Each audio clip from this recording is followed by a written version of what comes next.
He is one of us. He is Georgia's own. He is an icon in the music industry, and he is a passionate Braves, Hawks, and Falcons fan. We introduce and welcome in for the first time in the locker room, Pastor Troy, who joins us here in the locker room on the Fan 680 93.7 FM. Pastor, hey man, how you doing, man? Man, I feel good, man. I'm glad to be over here with y'all, man. You know I'm watching y'all on social media all the time. I said I need to go chime in with these guys. They feeling like me. That is something we wanted to talk about because we didn't know if you just wanted to come in as a fan. We see you at Falcon games, and we didn't know if the Falcons were trying to send somebody in to soften the blow. You are a Falcon fan through and through, and you are bothered, sir, about what you've been seeing. Oh my God, I see y'all boys kind of bothered too. You know what I mean, man, dog? I just, we look so good on paper. I just want to see the team that we have on paper on the field. You feel me? Yeah, That's no doubt. It's been that the frustrations keep piling up, and the social media team here is not helping us out at all. They're posting all our negative takes on the Falcons because we do say stuff about this team that we like. Yeah. But the bad games have just outweighed the good things we've seen so far this year. Yeah, man. For the past couple of years, man, you know what I mean? We're just ready for something new. The fan base is so ready to erupt and get behind it, man. They are so ready to get behind them 100%. And that's where I feel the team loses us because you go back to Buffalo earlier this year, the place is rocking. Oh, man. Last year, Kansas City, the place is unglued. Yeah. And now you're going to see in a couple of weeks, it's going to be 30,000 people there and nobody cares. Yeah. As somebody that's at the games, and I've run into you at the games, give us the pulse of what you hear when you're walking around. I don't think I can say it on the air. I don't think I can say what I hear mostly on the air. Man, you know what? But it's the same thing. Everybody's just so ready for us to blow, man. You know what I mean? Because everybody sees that we have the true potential, man. Losing by field goals and not tying up games and stuff like that. You know, it doesn't come down to a play. Right. But it comes down to a play. You know what I mean? And we get a bad rap, I think, in Atlanta. People talk about what time folks get there, how many people are there or not. But if you win, if you're consistent, dig, if you will, a picture. The Falcons are the Tampa Bay Buccaneers. You win the division 4 years in a row. You win in playoff games. We're going to have a party, and there's going to be noise, and that building would be weaponized for anybody that came in there. Man, dog, so that whole section, man, the Dirty Bird, and that's what I represent down there, man. It's a section of 1,000 of the craziest Falcon fans we got. But it's like in the middle of the games, man, they might give me a cue. Hey, Troy, man, we need some energy. I'm like, score. It's kind of hard to just make it happen off a turnover, you know what I mean? So hopefully, man, we turn the ship around. I'm kind of delusional, man. I still think we got a chance. I know. That's a fan in you. We keep getting sucked in, and we have the pieces, you think, offensively. And then what we've seen the defense do, pretty much every game but two, we feel like there's enough to compete and be in a playoff hunt. That Diablo injury, man, we really missing him on the defense, man. You know what I mean? He was really setting the tone, but we still got the ample players to make it happen for us, man. So when Falcons players see you, and they're a younger generation. Hometeam, Finn and I, we grew up with your music. I was in 112 way too many times, and your music almost got me in a lot of fights, but I loved it. It was always a good thing. Do they still recognize? Yo, man, you know what? It's really dope, man, how I'm down with AJ being from Atlanta. I know AJ since he was playing Rick Ball, you know what I mean, man? Watching him go through college and high school and all that stuff. Bijan, welcoming him into the city, man. It's just real dope to have that kind of relationship with the guys, man. You know what I mean? And the part that hurts most is I know they don't want to let us down. They don't want to let the whole nest down, man. And then they had these shortcomings, man. But we still would have tried through and through, but we threw them. Atlanta's own and Atlanta rap icon, Pastor Troy, joining us here in the locker room on the Fan 680 93.7 FM. You are, one of the things I love about our city is a lot of our celebrities, entertainers, sports figures, heroes, they're approachable. They walk amongst us. They're not, behind the velvet rope and all of that. And you walk through the walls and people come up to you. When did that become a thing for you as somebody that, could be a person that pushes people away with a Heisman shove, but you always are taking pictures and to the fans? Man, it was something that I accepted a long time ago, man, because it was something that I really prayed for, man. You know what I mean? We wanted to have a fan base. We wanted to be taking pictures and somebody to know my name, man. So to finally have that opportunity, man, how could you deny it? You know what I mean, man? So I love it, man. It's almost like my lifeline. Letting people see, just get comfortable with you, man. You know what I mean? It's almost like a safety net for you, man. You know what I mean? I know this person's with me, this person's with me. I really don't have to deal with people coming up being disrespectful or anything, man. When I step out to those games, I already know, hey, you're going to the game, you're about to be taking pictures, so it's already understood before I go out. It was funny. The last time I saw you at a game, we took a picture, and I was making sure I had your new phone number. I had your two-way pager. It is great. That sounds about right. 20 years ago. You know, man, dog, just like that, man. I love it, though, man. I just love the city, man. You know what I mean? ATL really holds it down for ATL, man. I love seeing everybody from the Braves games to the Falcons games, man, just all across the city. Can't wait to Georgia Tech, Georgia, man, in a couple of weeks. So I want to ask you, you obviously saw our social media. What stood out that you said, I got to go talk to these guys? Man, I think it was your passion about what was going on. You know what I mean, man? I can't help it, man. Yeah, man. No, you know what, man? It was just that I just felt the same way, man. Y'all were just saying so many of the same things that I feel about what we should be doing or how we should be seen. You know what I mean, man? But hopefully we can right our wrongs with this next upcoming week, man. I just hate when we go on these losing streaks, man. 1 game, okay. 2 games, all right. 3 games, oh, God, we're gone. Big trouble. You know what I mean? It's the way they happen. It's missing an extra point to tie a game up. We just clawed back into, and it just feels so. I was so excited when Drake caught this joint. What was it, 4th down? Yes. Oh, man. Wow, yeah. I went and fixed the drink for overtime. By the time I put the ice in the cup. What do you think about the Atlanta Braves? We got a new manager Man, yesterday. I'm looking forward to it, man. Weiss, man, I remember him from my Little League days. I grew up, you know, everybody wanted to be like the best team, so we were the Oakland A's growing up, man, when they were the Bash Brothers and all that stuff. So I remember Walt Weiss being a part of the athletics and all that stuff. So I'm excited, looking forward to him. Man, didn't he give us some years with the Braves? He did. Yeah. He did. The Yeah, end of his career. 2000? Yeah. That's good. Yeah, man, I'm down for Walt, man. He knows the city, he knows the players, and he knows the expectations. So No doubt. I wish him the best. Were you an athlete growing up? Yeah, man, I'm a baseball player. Oh, is that right? Yeah, that's my thing, baseball. Where'd you play, I played position-wise? a shortstop, pitch, you know, the basic, the star basics. You know what I mean? Well, shortstop, we need one right now. Yeah, you know, I need to go out there and try out. Michael Harris, what's happening, baby? Yeah, man. Pastor Troy, Atlanta rap icon, joining us here in the locker room. The merging of, you know, hip-hop and rap music. They always ask artists at the Hawks games, Falcons games, the Braves have had some folks do. How do those conversations work when you guys are still around and the teams want you to come in and entertain the fans? It's really cool, man, those opportunities when they arrive, man. Like the Hawks, I've been a part of all of them, man.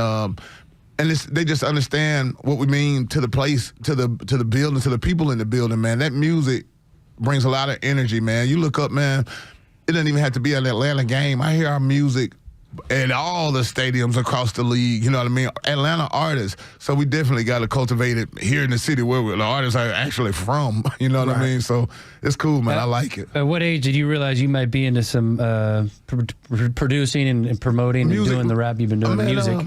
I was about 20 years old, man. It's so crazy, the whole Pastor Troy story, man. My father's a pastor. So I grew up a preacher's kid. I was the best rapper at school, but couldn't listen to rap at home. You know what I mean, man? So finally, when I got to college, man, and brought it back to my parents, I was like, Mom, Dad, I don't think I'm going to go back to school next semester.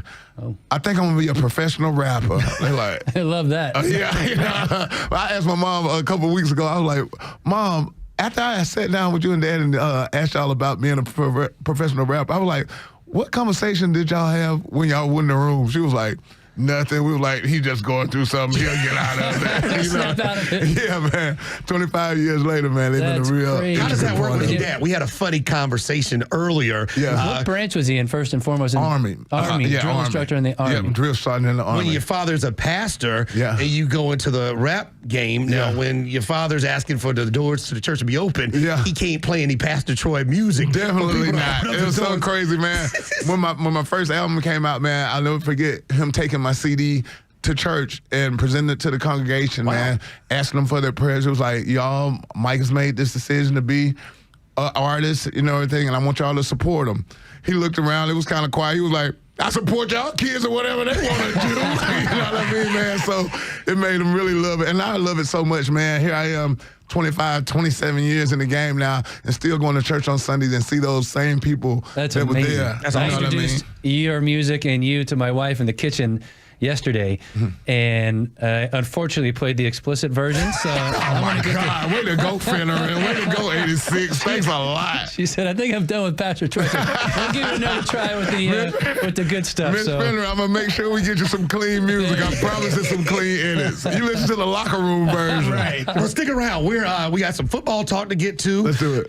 We have some conversation about why you may not ever want to fly first class again, based on when you're going to hear. And we'll try to fix the Falcons. Pastor Troy driving by here in the locker room on the Fan 680 and 93.7 FM. Welcome back in to the locker room on the Fan 680 and 93.7 FM. Home team Brandon Leak. The Falcons legend Brian Finneran, John Michaels. We're joined by our local and a legendary rap icon, Pastor Troy, joining us here in the locker room. He reached out via the 680 Fan social media platforms, heard our Falcon conversation, wanted to be a part of it. You knew it. And we get a chance to talk to one of the all-time greats in rap music here in the city. 9 o'clock hour brought to you by Hayes Chrysler Dodge Jeep and Ram with locations in Lawrenceville and Gainesville. It's time to start something new at HayesAtlanta.com. NFL trade deadline comes and goes. Falcons don't make a trade, but they do pick up a kicker. They sign kicker Zane Gonzalez. 3 years with the Cardinals, 2 years with the Browns, and then a year with Carolina and Washington, and made a kick in the postseason for the Commanders that got them through. So we'll see where he goes. The issue is he's an 80% kicker for his career. His longest field goal is 57 yards, but that came 6 years ago, back in 2021. Well, he's going to be either 100% kicker after his first one or 0%. So we just got to let it play out. And it's hard to do that when you got this kind of situation. You guys have to have patience like I do. That's where we're living, dude. Yeah, exactly. Your patience is great. Yeah. Did they cut Romo? They cut him. He's out of here. We thank him for his service. We do. You hate to see it. You don't want guys to lose their jobs, and Michaels doesn't feel bad about it. I don't care. You make millions of dollars to make kicks. Make the damn kick. I think and I talked to Champ Bailey about this. He said it's a culture thing. We're talking about building a culture for the Falcons. What that does, you got rid of a guy, and Younghoe Koo at one point was the highest paid kicker in the NFL. He cost your game. You fire him. You bring in a guy, he goes 5 for 5 his first time against the Vikings, but then he costs you a game here when you're struggling and scratching to survive. You got to set a tone. If you don't make kicks around here, you're out of here. Yeah. Okay. Man, if we keep on messing around, there's going to be a lot more people out of here, too. Yeah, and they might not be kickers. You know what I mean? He's missed 7 extra points, and but that's over the course of his career. So we'll give him a try. Just make the kicks. And you don't have to be perfect. We had a kicker call in. Tim called in. Tim, we thank you for listening. Oh, that was too funny, man. I hope he sticks around. They were like, that's his brother. I don't think that was Parker Romo calling in. But Tim was right. We expect kickers to be perfect, but you don't have to be perfect. You just can't cost your team the game. Exactly. I like that point, man. I like that point. That was a good one. Yeah, I apologize for yelling at Tim, but you can't ignore the moment it takes place. Like we talked about it, even like first quarter, second quarter, not in that moment, not in that situation. The pressure got the best of them, I guess. It's kind of how you guys do the college football season. You don't care about losing in the beginning. The fourth quarter, though, it matters. You see him, see where he's going. We get a chance to have Pastor Troy here in studio. We were talking about the music and the blending of entertainment and sports, which is never going away, in my opinion. What is your take? We're all older, gentlemen. We have all been young at one point. We've all come in with the rap music, and our parents didn't like it, and we loved it. And now we've transitioned as OGs and unks now. Your opinion, being in the music business and the rap game for 27 years, what's your take on the state of music and the talent that is upon us right now? Man, you know what, man?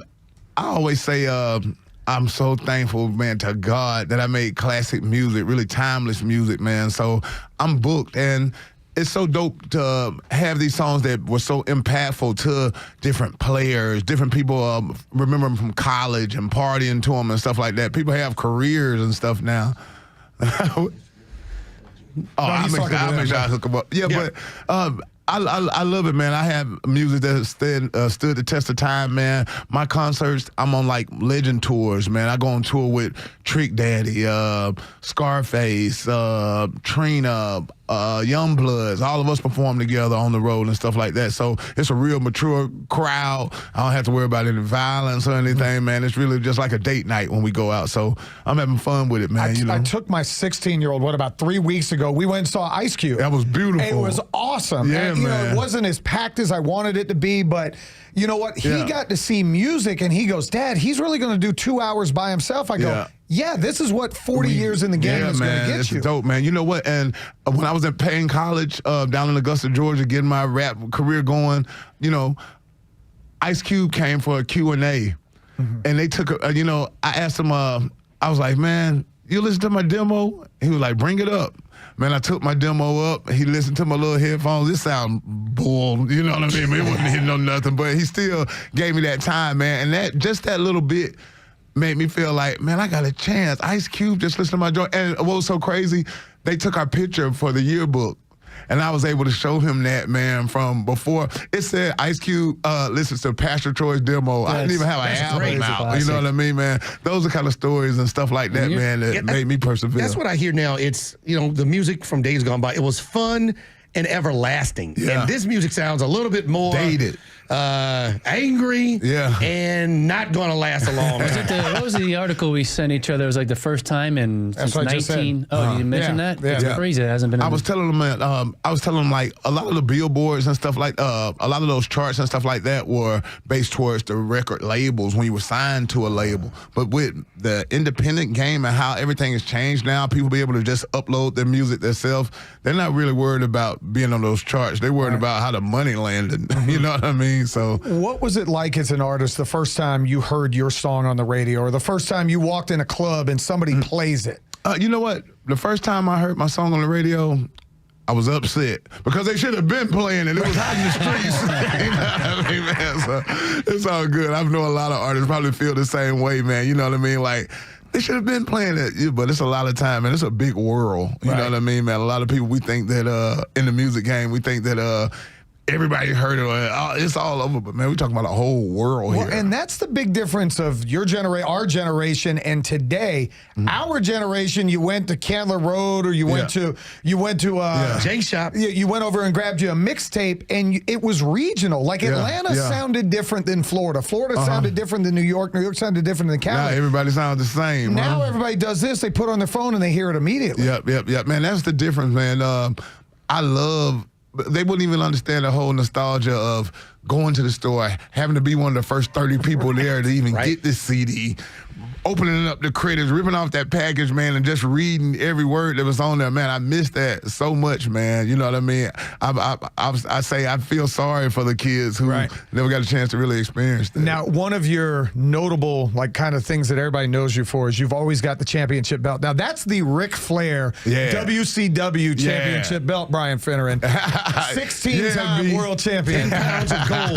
Where did you get that, and how did that become part of your look? Man, dog, so I had a song called Champion, and it was actually a sample of Bill Goldberg's beat that I put some drums and everything on, man. And it became like one of my biggest records. So how they used to say Goldberg, they said Pastor. And I started carrying it around, man. I became friends with Goldberg, and it got to the point where if I didn't have the belt, people asked me, where the belt is? So I just started carrying it, man, so we don't even have to deal with it, man. I love that I was able to build something like that, marketing myself, man. That WWE even retired the belt. So when you see it now, it's just me, baby. Well, there's something you would be in, you've been in, that I don't think I'm ready for. And I don't think anybody can listen to this and say they'll always fly first class as we go OTP. Let's go OTP. It's outside the perimeter. Ready to redo your closet, garage, or add that custom golf locker? Artisan Custom Closets does it all. Visit us online at artisancustomclosets.com today. Now, Pastor, I'm sure you've traveled all over the world. You've been to different countries. We all fly. Where do you like to sit? Does it matter? Window, aisle, first class, last seat on the plane? How tall are you anyway? I'm about 6'3". All right, so you got to need some room. Yeah, Yeah, man, for real. I'm more so like Delta Comfort guy, about halfway through the plane, and give me the window. All right. So I can lean against the window, man. Here is a CEO from Delta Airlines. And you would think he can sit up there with the pilots if he wants to. This is what he does with his money, his flight privileges, and where he sits on an airplane. I'm terrible. I'm one of the last people to get on board the flight, and our team's always rushing to make sure that I'm there because planes will not wait for me. What do you do to pass time on a flight? I'm usually getting caught up on my emails. Many times when I travel, I'm sitting in coach. It's always interesting as customers come back and say, "Why are you back here?" And I say, "That's about what my ticket could afford," and usually next to the restroom. That is the worst seat on the plane. Worst seat on the plane, God, for I guess sure. he wants to be with He the doesn't people. fly first class. All right. He said most of the time. Yeah. Most of the time, you ain't flying commercial either, I bet. That's true. Right. For sure. If he flies at all, on Delta. I'm calling bull. You took a trip in a Waymo vehicle. Please explain, because if I had to choose between a human being driving me in one of the driving services and a Waymo, I'm going with the human being. You, sir, probably can work a deal with Waymo. Brother, yesterday I was actually going to the mayor's celebration party, whatever. Man, called me an Uber. Dude pulled up. When he pulled up, the tires were screeching. I'm like, oh, God. I get in the car with this dude, man. He's like, sit back, I got you. Dog, this dude was bat out of Hades, man. You hear me, man? I'm sitting up like, oh, my God. I put on both seat belts in the back seat, man. When I left the venue, man, I'm talking about, I said, if the police would have pulled us over, I would have told them, thank you. Man, bro, I called the Uber to leave back from the venue, man. They were like, hey, man, the Waymo's right here. Want to take the ride? I was like, I'll try it. So the Waymo is what? Describe what that is. A lot of people might not know. Right. The Waymo is the self-driving vehicle, man. It has sensors all over the car. It was a pretty smooth ride, man. Get in. A quiet ride. Doesn't talk to you at all. But I get in, man. They let you set your music and everything. We're coming back down towards Peter Street off of 10th Street. And I just see it getting over to the left like it's about to get on the expressway. I'm like, please don't get on the expressway. Please don't get on the expressway. But it kept going the streetway, man. And it was actually a safe ride, man. Pulled me straight up to my... It didn't go from the HOV lane on the far lane all the way over to the slow lane. Yes, man. Very careful ride, man. I said, I guess they spent a lot of money on these things. I guess they don't want to be tearing up every day, man. Right. So it was cool, man. Waymo, y'all got a thumbs up from me. Better than the driver. Tom Brady did something. We were talking about this before the show.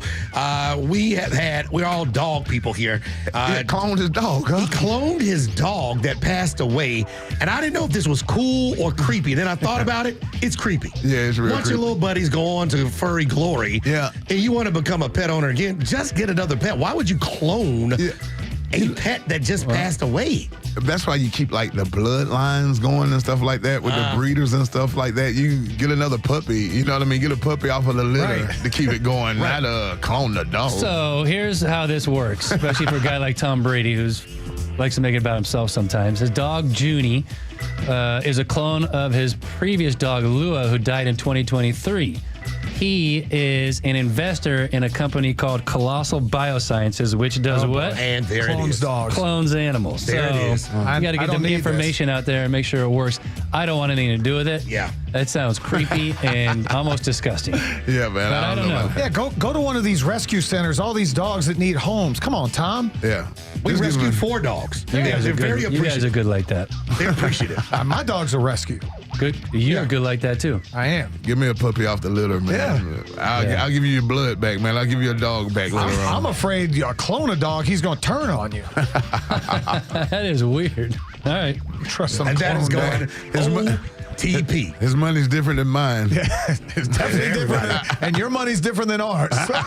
So most recently, what have you been doing? Did you get on did I see the Magic City, Jermaine Dupri? You part of that? Yeah, man. Yeah, I'm a part How of was that, that man. process? It was cool, man. You're hooking up with my boy JD, man, holding it down for Atlanta. Just a real legend, man. He does real legendary things, man. I appreciate him having me a part of it, man. I'm actually performing here in the city, man, at City Winery on November 24th and 25th. That's Monday and Tuesday of Thanksgiving week, man. Oh. With my live band, man, the Down South Georgia band. Okay. Yeah, That's man. a good venue. I saw So do we have an invite? Yeah, man, you know y'all are more than welcome, man. Y'all more than welcome. Have you been there before? Finn, I've not. bring your Come. wife. Why would I I'm be gonna there? rap clean songs, man. We will will be there 100%. My daughter used to work in that facility. Oh, really? Right there at Ponce de Leon. As a server, yeah. I saw DL Hughley there a few weeks ago. Oh, my goodness. He was on. But a great venue because you can get something to eat before you go in, and you can have drinks while you sit and watch the wine is crazy there, man. That's a real vineyard, man. So stop by City Winery. Y'all check me out. It's Monday, Tuesday, the 24th and 25th of November, man. Thanksgiving week. We'll be coming right back from New Orleans, so I hope we all celebrating and partying. Yeah, that would be. We should whoop them. That's something nice to have. A win over the Saints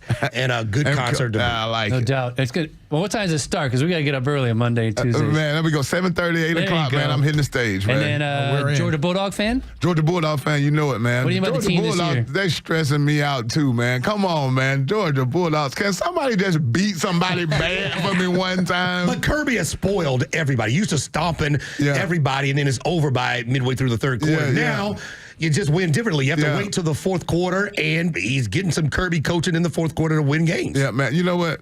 I hate good games.